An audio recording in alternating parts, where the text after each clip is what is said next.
Dear student, आपका फिर से स्वागत है महाकाल की क्लासेस में।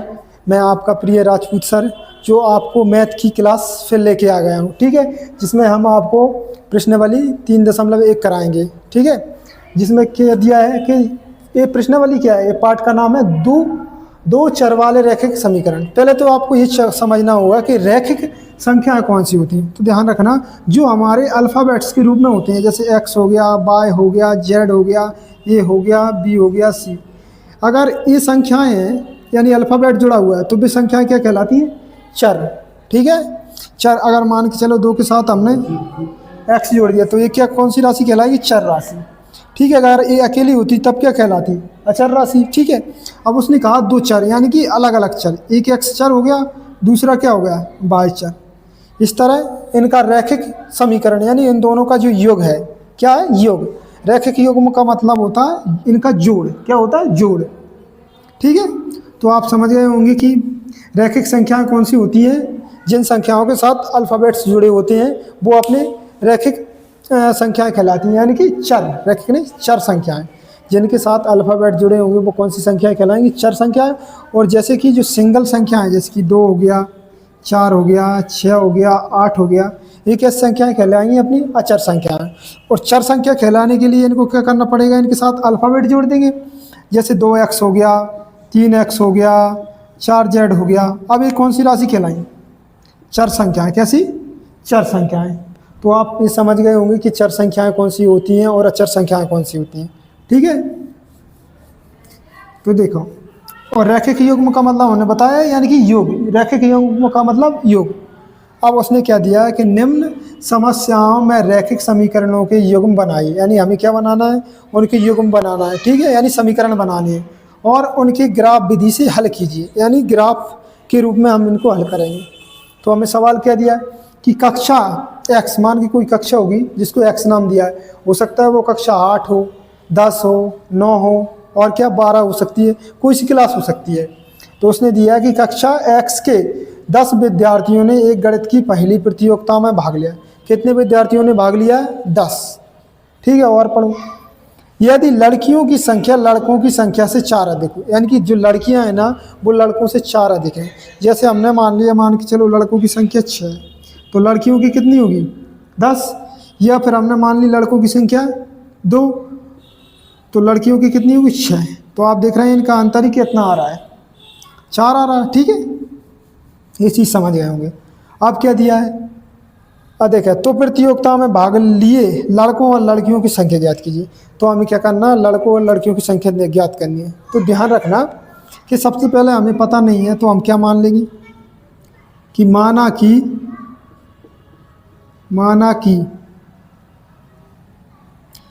कि लड़कों की संख्या क्या मान ले? हम पता नहीं है तो x मान सकते हैं। लड़कों की संख्या हमने मान ली x, तथा लड़कियों की संख्या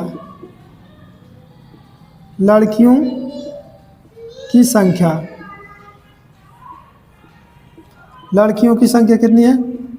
12 है।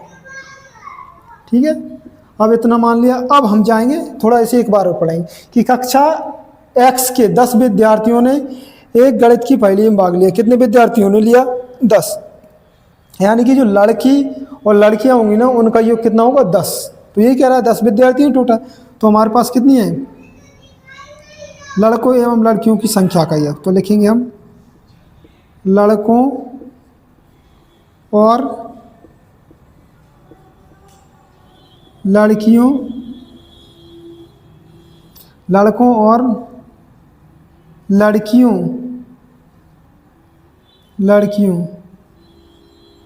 की संख्या का योग, यानी कि जब भी तो टोटल विद्यार्थी निकलेंगे।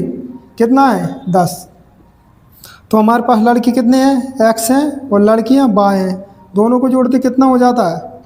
10। यानी कि ये कितना बन गया हमारा? समीकरण 1। अब उसने क्या कहा कि लड़कियों की संख्या लड़कों से 4 अधिक है, यानी कि जो लड़कियों की संख्या हमें पता है, लड़कियां से ही मान लो। लड़कियां कितनी है? x हैं और लड़के कितने हैं?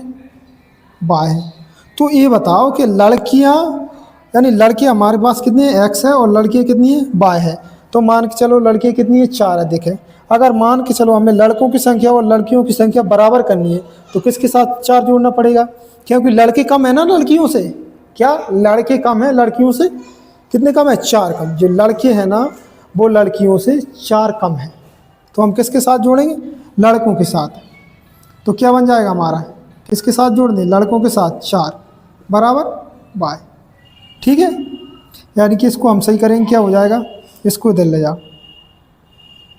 कैसे कि इसको सही करना, तो ध्यान रखना पूरी को रिवर्स करें। अगर इसको इधर लाएंगे तो किसका हो जाएगा, दिक्कत है, ऐसा लिख सकते हैं, कोई दिक्कत नहीं, कि बाय जाए इधर ले जाएंगे तो क्या हो जाएगा, -x हो जाएगा, बराबर में 4 बचेगा। तो ये अपना कितना हो गया, समीकरण 2। ठीक है, तो देखो आप यहाँ इतना नोट कर लो पहले। ठीक है, देखो आपने ये नोट कर लिया होगा। तो देखो अब हम आगे चलते हैं। ठीक है, पहले हम थोड़ा यही बना दे रहे हैं, यहाँ देखना। ठीक है, अब पहले समीकरण में क्या है, हम यहाँ 2 डिब्बे बनाएंगे ऐसे। कैसे, 2 डिब्बा। ठीक है, ऐसे बनाया हमने। ठीक है,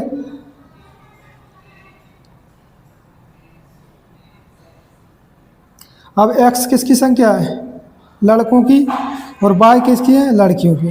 तो अब हम ऐसे मानेंगे कि मान लो हमने x का मान मान लिया 6। कैसे, x का मान हमने मान के चलना है, ऐसा निकला नहीं है, अभी मान के चलना है। अगर हमने माना x का मान, यानी लड़के 6 हैं, लड़के 6 नहीं होने चाहिए क्योंकि लड़के तो कम ही होंगे। तो हमने मान लिया कि लड़के कितने हैं, 4, लड़कियां कितनी होंगी, 6। तभी तो दोनों का योग कितना आएगा, 10 आएगा कि नहीं आएगा, आएगा ना। या फिर हम ऐसे रख सकते हैं कि x का मान 4 मान लिया तो y का कितना निकल आएगा, 10 - 4, यानी y का मान कितना निकला, 6 निकला कि नहीं। तो हम रख सकते हैं कि लड़के 4 हैं तो लड़कियां कितनी होंगी, 6। कितनी, 6। अभी तो हम योग ज्ञात कर रहे हैं। ठीक है, अब मान के चल लिया हमने, मान लिया x का मान 2 तो y का मान क्या आएगा, 10 में से घटा देंगे, यानी y बराबर 10 - 2, यानी y का मान कितना आया, 8 आया कि नहीं। तो हमने मान लिया कितने, 2 लड़के हैं, लड़कियाँ कितनी हैं, 8। ठीक है, तो ये बन गया हमारा। ठीक है, एक कोष्टक वाला, यानी कि एक डिब्बा बना लिया। अब दूसरा डिब्बा बनाएंगे समीकरण 2 से। इसको आप लिख भी सकते हैं कैसे, कि समीकरण 1 से, समीकरण 1 से। किससे बनाया हमने, समीकरण 1 से। अब लिखेंगे हम समीकरण 2 से। किससे, समीकरण 2 से बनाएंगे अब डिब्बा, समीकरण 2 से।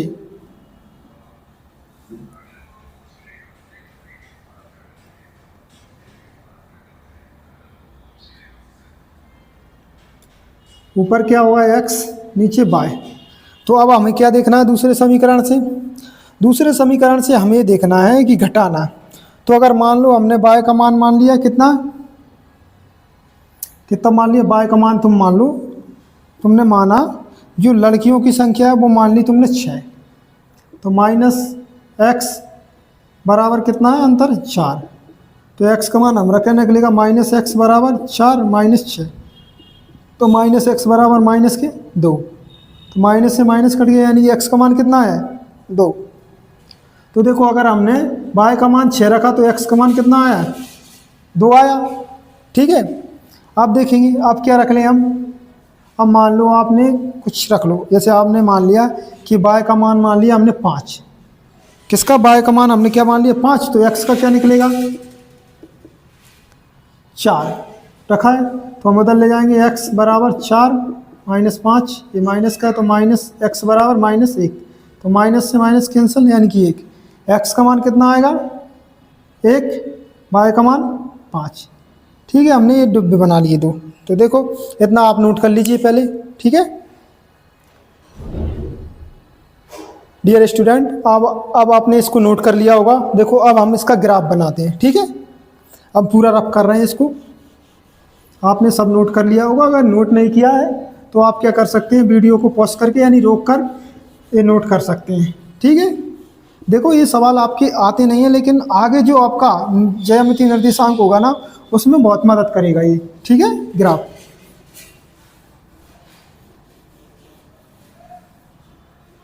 अब देखते हैं, हम ग्राफ बनाते हैं। ग्राफ बनाएंगे तो हमको क्या दिया था,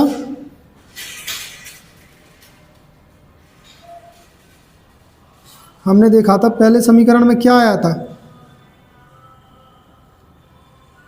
एक्स और वाई, जिसमें लड़कियां कितनी थी, 6 थी, लड़के 4 थे, फिर लड़कियां 8 थी, लड़के कितने थे, 2 थे।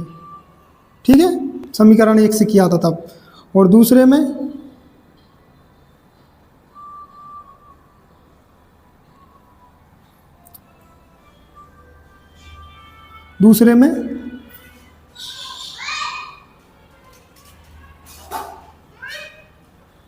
देखो लिख रहा हूं। ठीक है, तो देखो हमने क्या देखा था कि समीकरण 1 से हमारा ये प्राप्त हुआ था। ठीक है, और समीकरण 2 से हमको ये प्राप्त हुआ था। तो देखो अब हमें इसे ग्राफ से हल करना है, ग्राफ से। तो आप देखते हैं, ये चीज़ हम तुम्हें पहले भी बता सके, ये क्या होता है हमारा, एक्स अक्ष होता है, कैसा, एक्स अक्ष होता है, और ये कैसा होता है हमारा, वाई अक्ष। क्या होता है, वाई अक्ष। ध्यान रखना, ये मूल बिंदु होता है, ये मूल बिंदु वो होता है। तो देखो यहाँ से अगर आगे बढ़ेंगे, यहाँ क्या आएगा, प्लस का 1 आएगा, यहाँ प्लस का 2, ये प्लस का 3, प्लस का 4, प्लस का 5, प्लस का 6। ठीक है, ऐसे ही प्लस का 7, प्लस का 8, ऐसे ही प्लस का 9। तो देखो ऐसे ही इधर चलेंगे तो इधर कैसे आएंगे, माइनस में आएंगे, कि माइनस का 1, माइनस का 2, माइनस का 3, माइनस का 4, ऐसे ही बढ़ते जाएगा इधर। तो ध्यान रखना, ये कैसा है हमारा, एक्स अक्ष है, इधर प्लस का रहेगा, इधर माइनस, ये वाई अक्ष है। यानी कि ऊपर जाएंगे तो कैसे जाएंगे, प्लस में, प्लस का 1, प्लस का 2, प्लस का 3, प्लस का 4, प्लस का 5, प्लस का 6, प्लस का 7 और प्लस का 8। इधर आएंगे तो माइनस में होगा, यानी माइनस का, मान के चलो ये 100 को हम जहाँ लिख दे रहे हैं। ठीक है, इधर माइनस का 1, माइनस का 2, कैसा आएगा, माइनस का 2, माइनस का 3, माइनस का 4, माइनस का 5, माइनस का 6। ठीक है, इस तरह हम बना सकते हैं। तो देखो स्टूडेंट, हम देखेंगे कि हमने ये सारणी बना ली थी, यानी कि हमने 2 डिब्बा बनाए, एक समीकरण 1 से और एक समीकरण 2 से। तो देखो अब हम क्या करेंगे, हमने ग्राफ भी बना लिया है। अब देखते हैं हम कि एक्स अक्ष का मान कितना दिया, 4, ये है 4, और वाई अक्ष का मान कितना है, वाई का कितना, वाई अक्ष का 6। तो देखो हम ऐसे देखेंगे कि 4 और 6 कहाँ मिल रहे हैं। तो हमने देखा इधर से ये 6 आया, इधर से ये 4 गया, 4 गया, ऐसे आते हुए यहाँ। तो आप देखेंगे कि यहाँ कहाँ मिलेंगे ये दोनों, यहाँ जाके दोनों मिल रहे हैं। ठीक है, मिल गए, यानी कि दोनों का जो मिलने का पॉइंट होगा वो कहाँ होगा, यहाँ पर, यानी दोनों बिंदु कहाँ पे मिलेंगे, हमारे यहाँ पर। ठीक है, तो हमारे एक पॉइंट ही निकल आएगा। अब देखो इसको मिटा सकते हैं हम, कोई दिक्कत नहीं। ठीक है, अब देखेंगे हम दूसरा क्या है आगे, कि एक्स का मान 2 है और वाई का मान 8 है, यानी कि 2 और 8 कहाँ मिलेंगे हम। यहाँ देखा हमने 2 से चले इधर, और 8 से आए इधर, यानी कहाँ मिल रहा है, यहाँ पे मिल रहा है। ठीक है, यानी मेन पॉइंट इनके मिलने का पॉइंट कहाँ है, यहाँ। अब हम इसको मिटा सकते हैं। ठीक है, आप ऐसे ही करना। अब यहाँ से हम ये एक लाइन खींचेंगे, ऐसी एक लाइन देखो,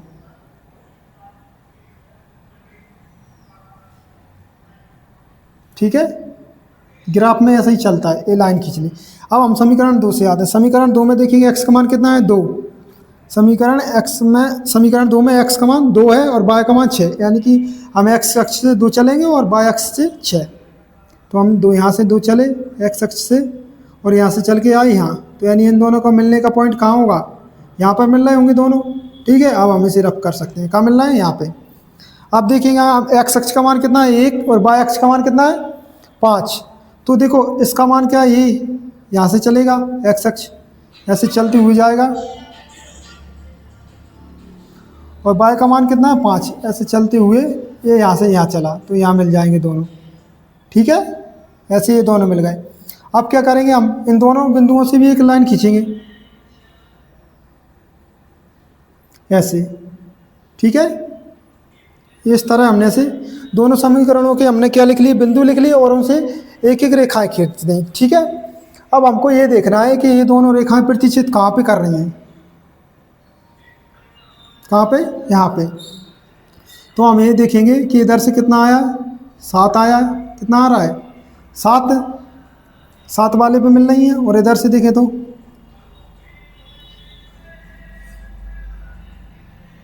यानी लगभग लगभग हमारा ये 3 के करीब आ रहा है, यानी कि जो ग्राफ होता है उसमें आपका सही आएगा, 3 के पास आएगा।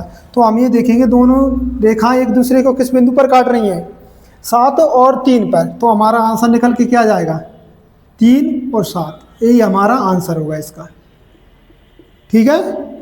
इस ग्राफ से, ग्राफ विधि से हम इसको हल करेंगे इस रैखिक समीकरण को, तो क्या आएगा हमारा आंसर 3 और 7, ठीक है। अब देखो अगला सवाल करते हैं। तो देखो हम अब दूसरा सवाल लेके आ गए हैं, ठीक है। दूसरा सवाल में क्या दिया है, तो देखो हमको दिया है कि 7 कलमों का यानी 5 पेंसिल तथा 7 कलमों का कुल मूल्य 50 रुपये दिया है, जबकि 7 पेंसिल और 5 कलमों का कुल मूल्य 40 रुपये दिया है। पेंसिल व एक कलम का मूल्य ज्ञात करना है, वो भी किससे, ग्राफ विधि से। तो देखो हमने माना कि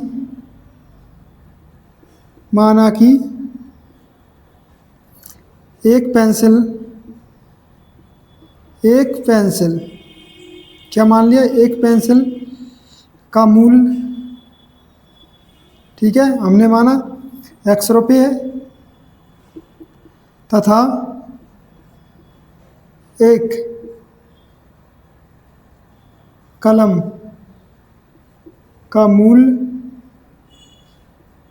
22 रुपये है, ठीक है। तो देखो उसने क्या दिया है कि 5 पेंसिल, आप कुछ समझो, अगर एक कोई पेंसिल मान के चलो 2 रुपये की आती है, ठीक है, तो 4 पेंसिल कितने की आएंगी, 8 रुपये की आएंगी कि नहीं। क्या किया हमने, गुणा। तो देखो हमारे 5 पेंसिल है, एक पेंसिल का मूल्य x रुपये है, तो 5 पेंसिल का कितना हो जाएगा, 5x हो जाएगा।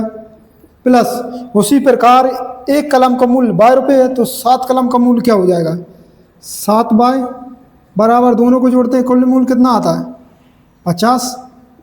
ये हो गया हमारा समीकरण 1। अब दूसरे में क्या कह रहा है, वही बात कह रहा है कि 7 पेंसिल यानी गुणा करेंगे मूल्य का, तो 7x प्लस 5 कलम यानी कि 5 बाय बराबर कुल मूल्य कितना होता है, 40 रुपये, यानी समीकरण 2, ठीक है। तो देखो अब हम करते हैं कि समीकरण 1 से, किससे, समीकरण 1 से, ठीक है। एक डिब्बा बनाते हैं, समीकरण 1 की मदद से हम एक डिब्बा बना रहे हैं, ठीक है।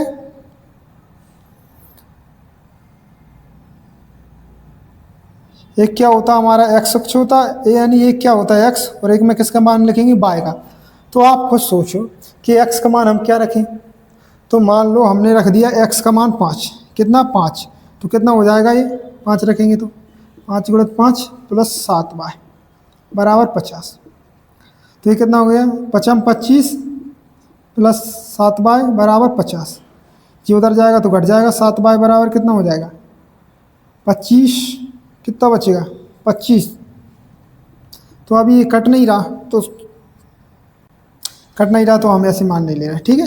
तो दूसरा सोचते हैं कि बाय x का मान हमने ले लिया 3 प्लस 7y बराबर 50। तो ये कितना हो जाएगा, 3 5 15 और ये 7y बराबर 50। तो कितना आ जाएगा, ये उधर जाएगा 35 हो जाएगा, यानी 7y बराबर घटेगा 35, यानी 7 कम 7 7 5 35, y का मान कितना आ गया 5। तो हमने माना कि जो किसका मूल्य, पेंसिल का मूल्य हमने मान लिया 3 रुपये, कितना 3, तो कलम का कितना निकला है 5, कितना निकला 5, ठीक है। अब देखो, अब हमने मान लिया, मान के चलो जो इसका है ना, कलम का मान मान लिया हमने, पेंसिल है ना उसका मूल्य 10 रुपये मान लिया, ठीक है।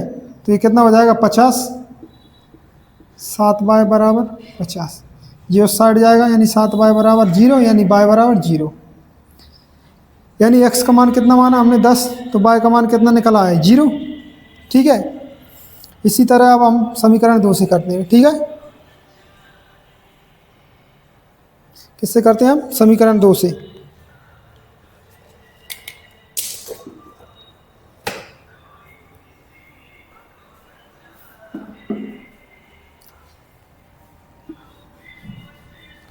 ठीक है, अब हम समीकरण 2 से करेंगे।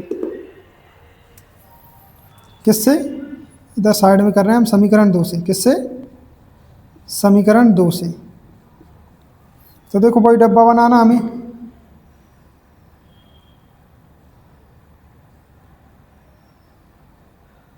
देखो समीकरण 2 में क्या दिया है, इतना दिया तो तुम समझ सकते हो। क्या रखें? अब देखो इसमें अलग रखेंगे। ए एक्स अक्ष हो गया, यानी एक्स ये बाय हो गया। तो मान के चलो अब हमने रख दिया है 7। एक्स का मान कितना रखें? मान के चलो तुमने 5 रख लिया। एक्स का मान कितना रख लिया? 5 प्लस 5y बराबर 46। कितना है? यहाँ पर आप इतना रख लो। एक्स का मान तुमने रख लिया 3। ठीक है, ये 46 है। तो हमने देखा ये कितना आ गया 7 21 प्लस 5y बराबर 46। जी उधर जाएगा घट जाएगा, यानी 5y बराबर कितना आ जाएगा? घटेगा तो 25। 5 से 5 काट दिया, यानी y का मान कितना आ गया? 5। यानी x का मान हम 3 रखते हैं तो y का मान कितना निकल के आ जाता है? 5। ठीक है, इसी तरह अब हम सोचते हैं आगे। अब हम माइनस में भी ले सकते हैं कुछ। ठीक है, यानी मान के चलो 7 है तो हमने ले लिया ये -2 गुणा 5y बराबर 46। तो ये कितना हो गया? -14 प्लस 5y बराबर 46। ये उधर जाके जुड़ जाएगा, क्या हो जाएगा? 5y बराबर 60 हो गया। ठीक है, 5 से काटेंगे तो y बराबर कितना आ जाएगा? 12। तो यानी x का मान हम -2 लिखते हैं और y का मान 12। तो देखो हमने इस तरह से ये प्राप्त कर लिया है। तो देखो अब हमने तुम्हें बताया कि ग्राफ विधि से कैसे करते हैं। ठीक है, तो देखो दोबारा बता दे रहे।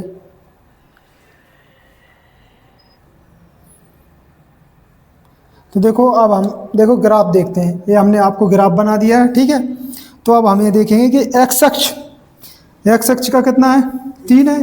यानी यहाँ से हम 0 से चलेंगे x अक्ष की तरफ तो कितना चले? 3। ठीक है, और y से 5 चलेंगे समीकरण 1 से। ये समीकरण 1 है, इसलिए ये समीकरण 2 था। समीकरण 2। ठीक है, यानी x का मान कितना दिया? 3। तो हम x अक्ष पर कितना चले? 3। और y का मान कितना दिया? 5। तो 5 चलेंगे। अरे ये क्या है अपना? ये x अक्ष है, ये y अक्ष है। तो ये x है अपना, कितना है? x अक्ष। और ये कितना है अपना? y है, और ये भी y है। तो x अक्ष से हम कितना चले? 3। यानी 1 2 3 यहाँ, और y से 5। तो 1 2 3 4 5। तो देखेंगे हम ये दोनों कहाँ पे मिलेगी ये लाइन। यानी इनका जो मिलान बिंदु है वो कहाँ है? यहाँ पे। ठीक है, अब हम इसको मिटा सकते हैं मिला के। ठीक है, अब देखेंगे हम x अक्ष का मान कितना है? 10 और y का 0। तो देखो x अक्ष का यहाँ से गए 10, यहाँ हम यहाँ पहुँच गए। ठीक है, और y का देखा 0, तो वो है ही है। यानी इनका जो मिलान पॉइंट है वो कहाँ है? यही है। तो हम ऐसी लाइन खींच देंगे। कैसी? यहाँ से हमने ऐसी लाइन खींचते हुए गए। ठीक है, ऐसे देखो थोड़ा टेढ़ा बना, कोई दिक्कत नहीं। ठीक है, अब देखो दूसरे समीकरण से देखो x अक्ष का मान कितना है? 3 है, और y का मान 5 है। तो देखो वही मिलान पॉइंट ये कहाँ आएगा? यहाँ से जाएंगे हम ये, और यहाँ से आए तो ये, यानी मेन पॉइंट कहाँ है? यहाँ मिलान बिंदु। अब देखेंगे इसमें क्या है? x अक्ष का मान कितना है? -2, यानी -2 ये है, और y अक्ष का +12। तो +12 का 1 2 5, यानी 12 यहाँ पे दिया है, तो यहाँ से चले इधर ऐसे, ये चले यहाँ। ठीक है, अब देखेंगे इन दोनों का बिंदु क्या है।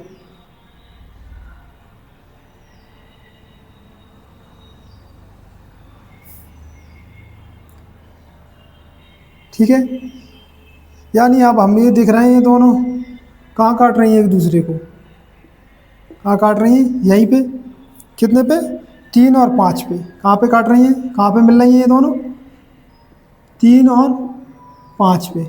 ठीक है, तो हमारा आंसर क्या हो जाएगा, 3 और 5। ठीक है,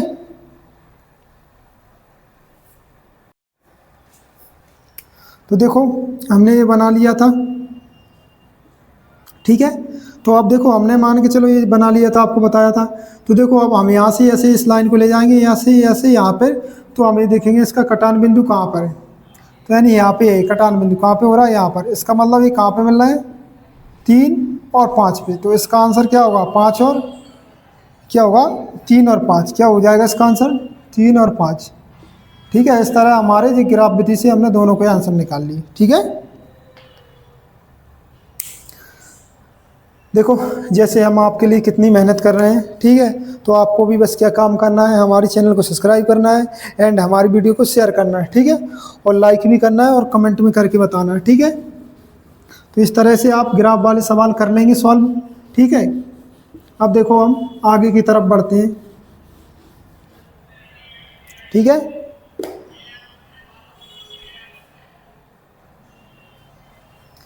तो देखते हैं, अब देखो हम कौन सा सवाल करेंगे।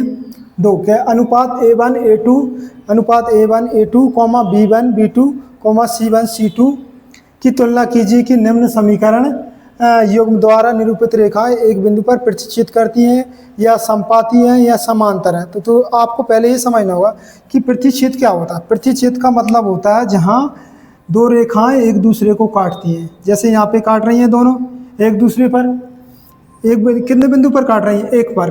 कितने पर, एक पर। यानी कि दो रेखाएं एक बिंदु पर काट रही हैं।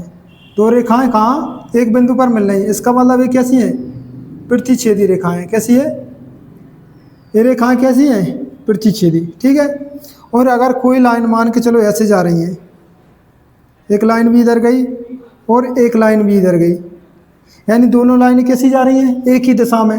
ठीक है, और दोनों के बीच हमेशा कितने का अंतर है, समान है, बराबर अंतर है। यानी कि ये कैसी की जाएंगी, समांतर रेखाएं। ये कैसी हो गई, प्रतिच्छेदी रेखाएं। कैसी, प्रतिच्छेदी रेखाएं। देखो जैसे कि ग्राफ में बताया था, प्रतिच्छेदी रेखाएं क्योंकि भी एक दूसरे को प्रतिच्छेद करती हैं, और समांतर यानी कि एक ही दिशा में जाती हैं, समांतर रेखाएं। ठीक है, और अब देखो संपाती का मतलब क्या है। देखो संपाती का मतलब ये होता है, अगर कोई लाइन ऐसी गई, ठीक है, कई बिंदुओं पर जा रही है एक लाइन, ठीक है, फिर उसी के ऊपर से एक और लाइन चली जाए उन बिंदुओं पर से। कैसे, उन्हीं बिंदुओं के ऊपर से। कैसे, उन्हीं बिंदुओं के ऊपर से एक लाइन और गुजर जाए, तो ये रेखाएं कैसी कहलाती, संपाती। जो एक ही बिंदुओं पर से गुजर रही हैं दोनों रेखाएं, वो क्या कहलाती, संपाती रेखाएं। संपाती रेखाएं। ठीक है, आप इस चीज को समझ गए होंगे कि प्रतिच्छेदी रेखाएं कौन सी कहलाती हैं और समांतर रेखाएं कौन सी कहलाती हैं और संपाती रेखाएं कौन सी कहलाती हैं। ठीक है, देखो अब हम इसको सवाल से बताते हैं। इतना समझ में आ गया। अब देखो, अब इसकी कंडीशन लिखते हैं। ठीक है, देखो अगर मान के चलो तुम्हारा जो A1 का मान है, A1 का मान है, A1 का कुछ मान आया और A2 का कुछ मान आया। ठीक है, अगर इन दोनों का मान B1 और B2 के बराबर नहीं है, कट का मतलब क्या होता है, नहीं है, यानी जो A1 और A2 का मान निकला वो B1 और B2 के बराबर नहीं है, तो रेखाएं कैसी होंगी, प्रतिच्छेदी। कैसी होंगी, प्रतिच्छेदी रेखाएं। प्रतिच्छेदी रेखाएं, प्रतिच्छेदी रेखाएं। ध्यान रखना, जब कभी भी दो रेखाएं एक दूसरे को प्रतिच्छेद करती हैं तो समझ लेना हमेशा उसका एक हल निकलता है, यानी कि एक उत्तर आता है। कैसा, एक हल होता है, बार बार नहीं होता। क्या होता है, उसका एक हल होता है। क्या लिखेंगे? एक हल होता है। क्या? एक हल होता है। क्या होता है? एक हल होता है। या फिर ऐसा लिखते हैं कि लिख सकते हैं कि एक अद्वितीय हल होता है। एक अद्वितीय हल होता है। ठीक है, एक कंडीशन ये हो गई। ठीक है, अगर दूसरी देखें तो हम कि जैसे A1 A2 बराबर तो हैं किसके? B1 और B2 के, लेकिन जो B1 और B2 का मान है ना वो किसके बराबर नहीं है? C1 और C2 के। यानी कि ये रेखा पहले तो समांतर तो जा रही है, लेकिन दो बिंदुओं तक समांतर गई, फिर वहां से क्या हो गई? विचलित हो गई। कैसी हो गई? विचलित हो गई। तो ऐसे में क्या कहेंगे इसको? समांतर रेखाएं। कैसी? समांतर रेखाएं। समांतर रेखाएं। जब समांतर रेखाएं होती हैं ना तो उसके क्या होता है? यानी समान जा रही हैं, फिर इधर उधर चली गई, यानी कि एक दूसरे को काटा नहीं है। तो मान के चलो ये रेखा जब कभी मिल ही नहीं रही तो कुछ आंसर होगा इसका? नहीं होगा। तो इसका लिखेंगे हम कोई कोई हल नहीं होता। कोई हल नहीं होता। कोई हल नहीं होता। ठीक है, अब मान के चलो तीसरा। अब मान के चलो जो A1 और A2 का मान किसके बराबर है? B1 और B2 के मान के बराबर। ठीक है, और C1 और C2 का मान किसके बराबर है? यानी तीनों मान बराबर हो रहे हैं। इसका कहने का मतलब क्या है? देखो यहाँ समझे, थोड़ा समांतर चीज समझ गए। ठीक है, और देखो ये क्या है? तीनों का मान कैसा बराबर है? यानी कि एक ही लाइन को बार बार काट रही हैं रेखाएं। कैसी? एक ही लाइन पे जा रही हैं बार बार। इसका मतलब क्या हुआ? अगर एक ही लाइन पे जा रही हैं तो इसके क्या होगा? एक ही, यानी बहुत सारे बिंदुओं को बार बार काट रही हैं। इसका मतलब क्या होगा? इसका मतलब होगा ये रेखाएं कैसी होंगी? समपाती। कैसी रेखाएं होंगी? समपाती रेखाएं। अगर समपाती रेखाएं हैं तो क्या होगा? इसके अनेक हल होंगे। इसके अद्वितीय हल होंगे। कैसे? अद्वितीय अनेक हल होंगे। अद्वितीय अनेक हल होंगे। ठीक है, आप ये चीज समझ गए होंगे। कैसा? समझ गए ना कि अद्वितीय हल कब होगा, समपाती कब होंगी और समांतर कब होंगी। तो देखो अब इसको अपन को ये चीज़ ज़्यादा ध्यान नहीं रखनी है, हमको केवल ये ध्यान रखना है कि जब A1 और A2 का मान किसके बराबर ना हो? B1 और B2 के, फिर भले बाद में बराबर हो या ना हो। ठीक है, ठीक है, कैसा ना हो? A1 और A2 का मान है ना जो B1 और B2 के बराबर नहीं है, तो वे रेखाएं कैसी कहलाएंगी? प्रतिच्छेदी रेखाएं कहलाएंगी। और क्या होगा? उसका हल होगा। ठीक है, एक हल होगा। ठीक है, और दूसरा देखते हैं, अगर A1 और A2 किसके बराबर हैं? B1 और B2 के, और B1 और B2 के, और जो B1 और B2 है ना वो किसके बराबर नहीं? C1 और C2 के। तो क्या होगी हमारी रेखाएं? वो समांतर रेखाएं होंगी और उसका कोई हल नहीं होगा।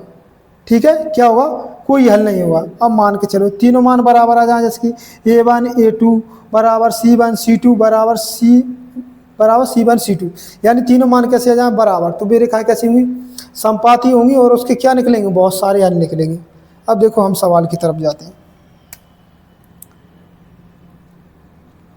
ठीक है, सबसे पहले तो हम लिखेंगे,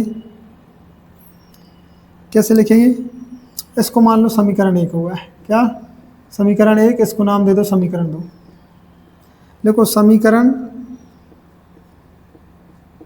1 को AX plus BY plus C बराबर 0 तथा समीकरण 2 को,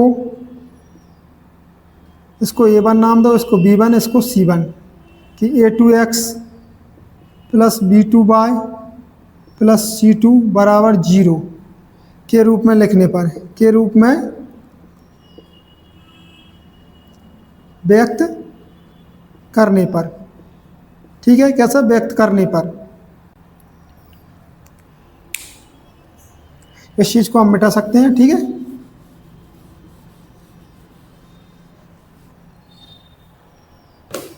व्यक्त करने पर। इसका मतलब जो हमारा A1 का मान होगा वो समीकरण 1 में होगा x का क्या? 5 है, और B1 का मान -4 है, C1 का मान 8 है। और A2 का मान कितना दिया है 7 है, और B2 का मान कितना दिया 6, और C2 का मान कितना दिया -9। ठीक है, तो हम देखते हैं कि A1 बटा A2 बराबर कितना आया 5/7 आया, और B1 और B2 का मान कितना आया -4/6, और C1 और C2 का मान कितना आया 8/9। तो आप देख पा रहे होंगे कि मान के चलो A1 और A2 का मान कितना दिया है 5/7 दिया है, और B1 और B2 का मान -4/3 दिया है, यानी ये दोनों मान बराबर नहीं है और ना ही है। इसका मतलब हम क्या लिख सकते हैं कि जो A1 है और A2 है वो किसके बराबर नहीं है, B1 और B2 के। तो क्या होगा, ये रेखाएं कैसी होंगी, प्रतिच्छेदी रेखाएं होंगी। कैसी होंगी, प्रतिच्छेदी रेखाएं, और क्या होगा इसका अद्वितीय हल होगा। क्या होगा, अद्वितीय एक हल होगा।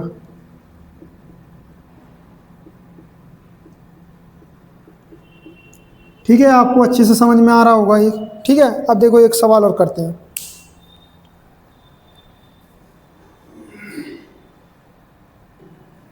तो देखो अब हम अगला सवाल लेके आ गए हैं, तो देखो हम इसको भी कैसे करेंगे, वही लिखना है हमें। पहले क्या लिखना है, आप इसको समीकरण एक नाम दे सकते हो, इसको ही आप हल करके मान लेना ये हल ही है। ये सवाल दिया तो हल में पूरा सवाल लिख लो। कैसे लिखोगे कि 9x + 3y + 12 बराबर 0, यानी 18x + 6y + 24 बराबर 0। ये समीकरण 1 हो गया और ये समीकरण 2 हो गया। ठीक है, तो देखो हम किस रूप में व्यक्त करेंगे, लिखेंगे अतः समीकरण 1 को A1x + B1y + C1 बराबर 0 के तथा समीकरण 2 को A2x, क्योंकि दो समीकरण है ना इसलिए A1 और A2 नाम दे दिया, B2y और C2 बराबर 0 के रूप में लिखने पर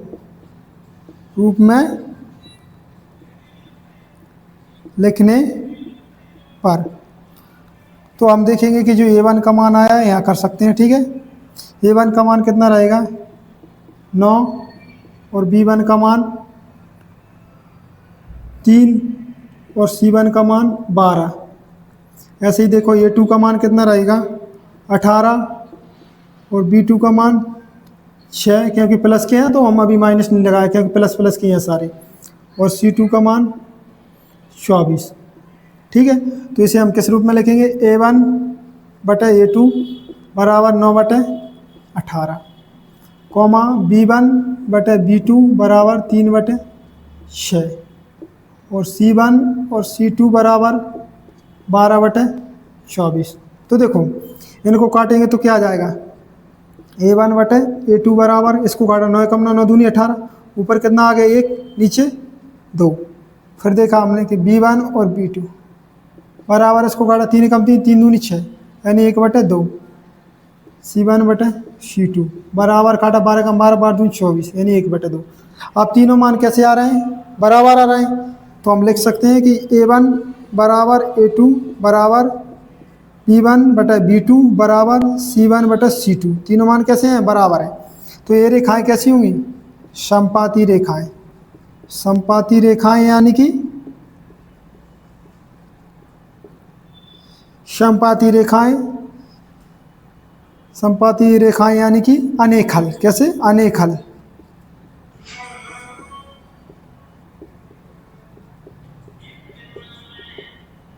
ठीक है, इस तरह आप इसके सारे सवाल कर सकते हैं। हमने 2 सवाल करा दिए हैं आपको, आप इसके जो आगे के सवाल है ना वो कर सकते हैं। ठीक है, अब देखो हम एक और हेडिंग करवाते हैं। ठीक है, देखो अब हमें क्या दिया है, ये अपना तीसरा आ गया है, क्वेश्चन नंबर तीसरा। 2 तो हमने आपको करा दिए हैं। अब देखो तीसरे में क्या दिया है कि अनुपात A1 बटा A2 कॉमा B1 बटा B2 कॉमा C1 बटा C2 की तुलना कीजिए कि निम्न समीकरण योग में संगत हैं या असंगत हैं। तो देखो इसके लिए भी हम 3 कंडीशन लिख लेते हैं। कैसे कि अगर A1 और A2 का जो मान है ना वो कैसा होगा, B1 B2 के मान के बराबर नहीं है, और फिर क्या है C1 C2 का मान कैसा है, बराबर है, तो अपना ये कैसा होगा, असंगत। कैसा होगा, असंगत। कैसा होगा, असंगत। ठीक है, जब इस तरह आएगा तो अपन कैसे हो जाएंगे, असंगत। ये रेखाएं कैसी होंगी, असंगत। ठीक है, और आप ध्यान रखेंगे दूसरी कंडीशन क्या है कि अगर A1 और A2 बराबर B1 B2 बराबर C1 C2 है तो ये रेखाएं भी कैसी, ये रेखाएं कैसी होंगी, संगत। ये क्या होगा, निम्नलिखित का युग्म कैसा होगा, संगत। ठीक है, अगर मान के चलो तीसरी कंडीशन दे दी हमें कि A1 और A2 बराबर नहीं है B1 और B2 का बराबर नहीं है C1 C2, तो अभी ये कैसे होंगे, संगत। कैसे होंगे, संगत। अगर उसने ऐसा कह दिया कि A1 और A2 बराबर नहीं है, बराबर है B1 B2 के, फिर बराबर नहीं है C1 C2, तो कैसे हो जाएंगे ये युग्म असंगत। असंगत, बस आपको ये इतना ध्यान रखना है। ठीक है, तो देखो अब हम सवाल करते हैं। सवाल में क्या दिया हमें, ठीक है, ये लिख लेना आप। अब हम सवाल करते हैं। ठीक है, तो इसको हम मिटा दें। ठीक है,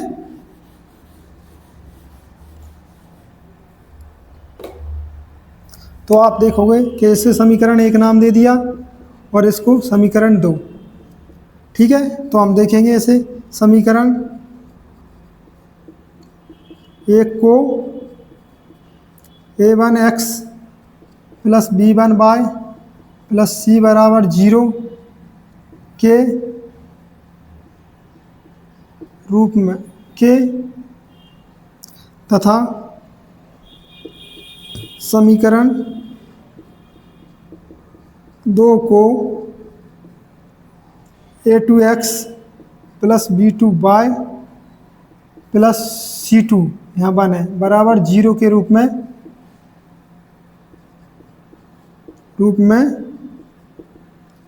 व्यक्त करने पर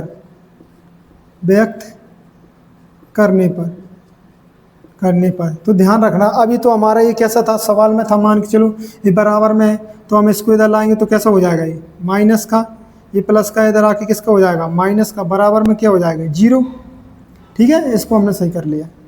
तो हम देखेंगे कि A1 का मान कितना आएगा, 3, और B1 का मान 2 और C1 का मान माइनस के 5। फिर देखेंगे कि हम A2 का मान कितना आया, 2, और B2 का मान कितना आया, माइनस के 3, और C2 का मान कितना आया, माइनस के 7। ठीक है, तो हम इसे लिख सकते हैं कि A1 बटा A2 बराबर 3 बटा 2 और B1 बटा B2 बराबर 2 बटा माइनस 3 और C1 बटा C2 बराबर माइनस के 5 बटा माइनस के 7। तो माइनस से माइनस कट गया। ठीक है, यानी कि तीनों मान कैसे आ रहे हैं, इसके तीनों मान कैसे नहीं है, यहाँ पे बराबर नहीं है। हमें दिख रहा है कि A1 बटा A2 बराबर नहीं है B1 B2 बराबर नहीं है। आप आगे करो या ना करो बस इसी पता चल जाता है, करोगे तो बराबर नहीं है C1 C2, तो ये कैसा होगा, तीनों मान बराबर नहीं है, तो ये कैसा, ये रैखिक युग्म संगत है। ठीक है, इस तरह हमारा इसका ये आंसर आ गया। ठीक है, अब देखो हम एक सवाल और देखते हैं। तो देखो अब हम दूसरा सवाल देखते हैं। दूसरा सवाल ऐसा दिया है तो हम कैसा लिख लेंगे, इससे पहले हम क्या करेंगे कि 2x माइनस 3y बराबर 8 बराबर 8, तो देखो अगर इसको इधर लाएंगे तो क्या हो जाएगा, 2x माइनस 3y माइनस 8 बराबर 0। तो यह अपना समीकरण 1 नाम दे दो। अब ये कितना है, 4x माइनस 6y बराबर 9। तो ऐसे इधर लाएंगे तो क्या हो जाएगा, 4x माइनस 6y माइनस 9 बराबर 0। ठीक है, अब वही लिखेंगे। अपन क्या लिखते हैं कि समीकरण एक को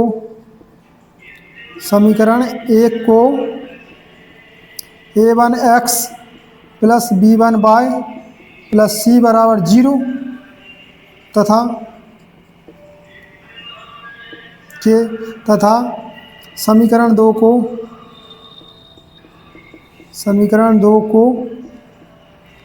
a2x plus b2y plus c2, यहाँ पर नहीं लिखा, बराबर 0 के रूप में लिखने पर तो हम देखते हैं कि हमको सवाल दिया है।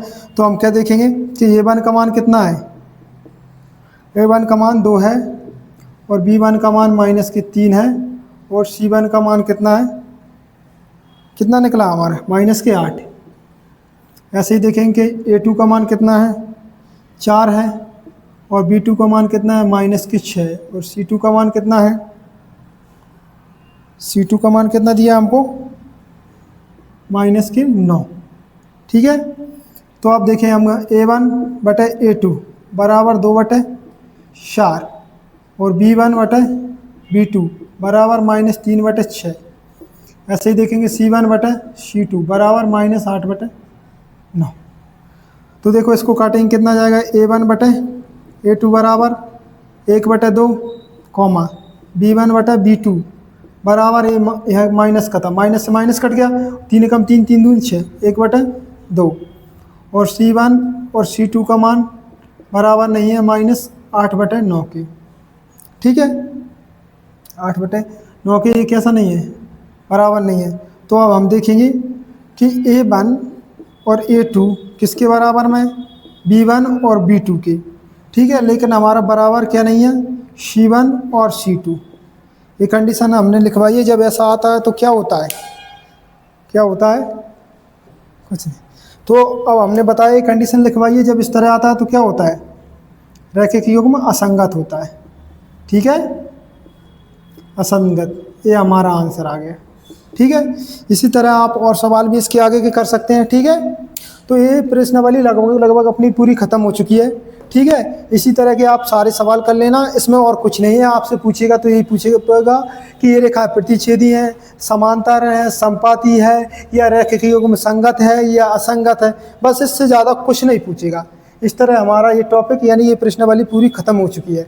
अब मिलते हैं हम नेक्स्ट क्लास में नेक्स्ट प्रश्नावली लेके। ठीक है, जिसमें हम आपको प्रतिस्थापन विधि करना सिखाएंगे। ठीक है, तो इसी तरह की हमारी वीडियो पाने के लिए हमारे चैनल को सब्सक्राइब करें एंड हमारी वीडियो को शेयर करें। धन्यवाद।